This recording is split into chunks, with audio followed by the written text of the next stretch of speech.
Hello and welcome back to the channel. In today's video, we're going to be changing the brakes on the Boxster. So this has been a job that's well overdue. And to save a bit of money, I have done it myself. With the Porsche being quite an old car, it did turn out quite a bit more difficult than I initially expected, but we did manage to get there.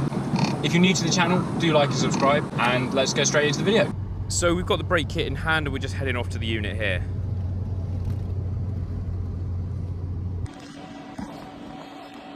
Alright, so here's the kit from Design 911. Let's have a look on what's inside. So part of what Design 911 offer is just a full kit, so you don't have to buy the individual parts. You can just press on the button that says front brakes, and it comes with the full kit, including the sensors, discs, pads, and all the extra little bits and bolts that you would need. So it just makes, if you are going to do this yourself, it just makes it a lot easier when buying stuff that you're not going to get it wrong. So in here we've got the discs, pads, all the sort of auxiliary bits that you would need. So dampening pads for the brake piston, brake sensors, new retention pins and brackets for the Brembo calipers, because they do recommend replacing them, more sensors and more dampening pads, as well as a retaining screw as well. And the same follows for, I'm pretty sure those are the fronts, so the same follows for the rears as well. Got everything in there that you would need. Let's get the car in the air and start getting this fitted.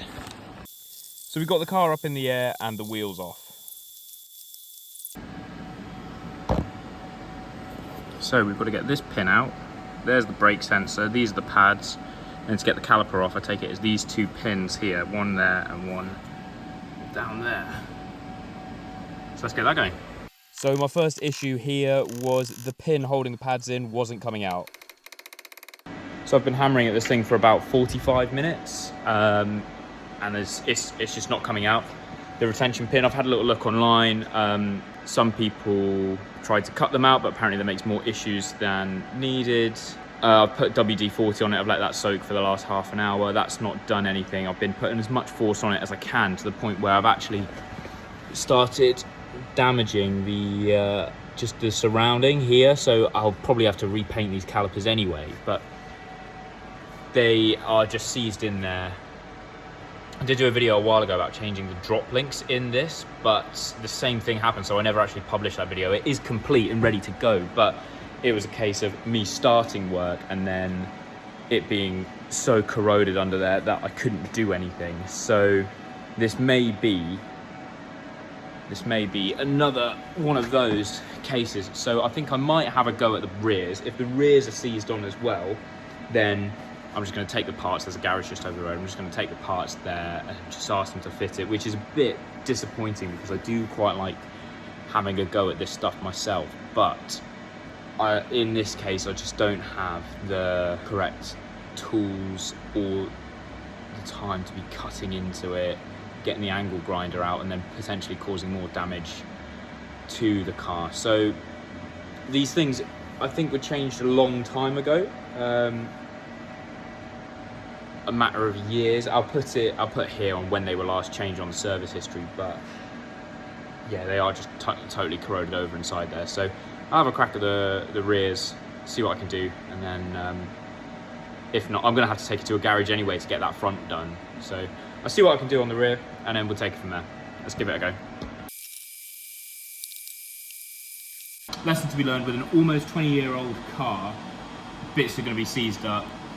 Last time these brakes were done was a few years ago, so they have corroded over.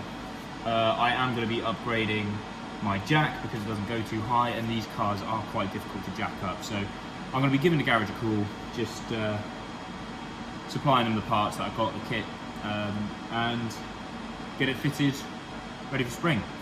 Let's go get it to the garage. Rather than going to the garage, I was actually back the next day with some new tools and some more information that I've found online. some penetrating fluid and some proper punches to get this pin out.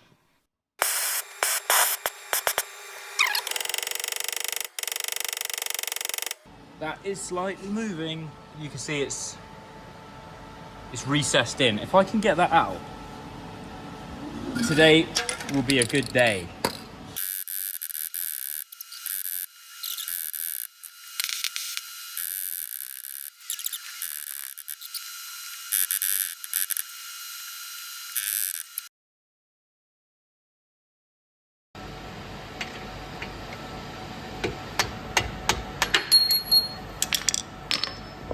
We are out. Still a bit warm. Look at that. Just seized in place. That was meant to be the easy bit. That's step one. Having freed up the front, I decided to have a break from there and move to the back to remove the caliper and the pads. So I need to undo this bracket, which is holding this on, because this here is a hard line, so I can't undo it. This all came off pretty easily and pretty straightforward, but did actually uncover another job that I need to do now. Whoa! Oh, it's one of the bloody shoes. Handbrake shoes.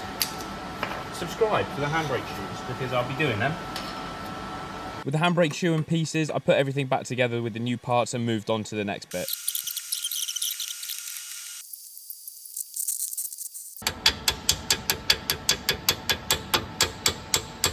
It is in.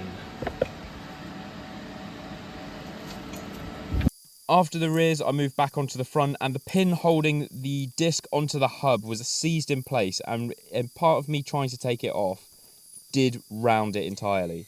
So I put the wheels back on and moved on to the other side. The rears being the easiest, this is where I started, and I left the front soaking in some penetrating oil, so hopefully it'd be easier when I came round to it.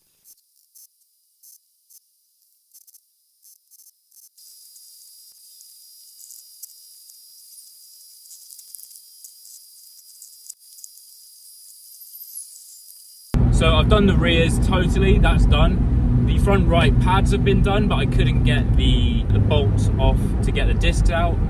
And the front left, that's all the same story, and I just ran out of time. I can only be at the unit for a certain amount of time after work, so I just ran out of time there. So now all I have to do, those last three components, front left pads, front left disc and front right disc. I do now need to buy off Amazon a rounded screw remover, so I'll be getting one of them just because they are seized on entirely, so I might even have to drill it out. So this job that was meant to be quite easy did actually lead on to its third day, with me in the garage at home drilling out the bolt that I had previously rounded.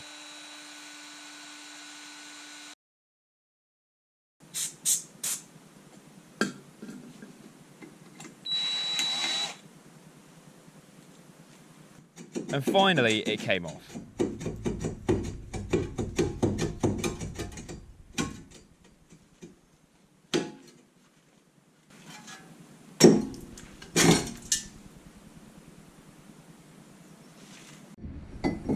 On you go.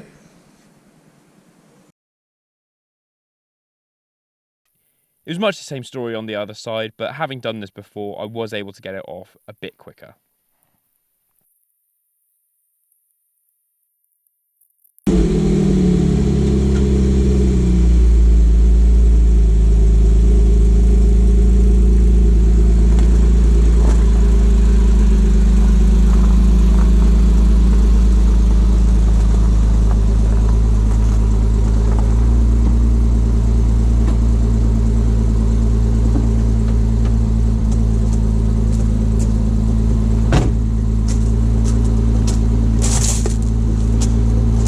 And there you go. There you go, discs and pads changed all round. Not as easy as I thought it would be, but with it being an almost 20-year-old car, that's sort of what I've come to expect. So do like and subscribe if you have enjoyed the video, and I'll see you in the next one.